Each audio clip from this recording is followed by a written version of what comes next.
Philippines, good morning world.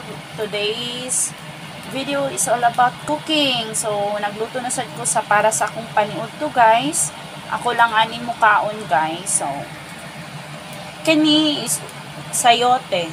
Sayote ni siya guys. Okay. So ako na siyang gigisa. Kay gyagin ako siya gisa. Nyang subak ani guys is karning manok. So, kuan lang ni siya guys, kay ang kaning sayote guys, pariha lang gyud sa atong sayote diha gagmay pod. Napoy dagko nga sayote dire. So, sayang ba kay kung di na ko ni siya lutuon basin manurok ba, muturok. So, akong giluto, mo ni akong paniud to karon guys, very simple lang. Since ang baby og sila ma'am na sa activity sa baby sa playgroup, so ako lang dire. Pero nag-prepare ko paniuto para sa baby kay 12 o'clock maabot na ang baby dire. So medyo late iyahang paniuto karon.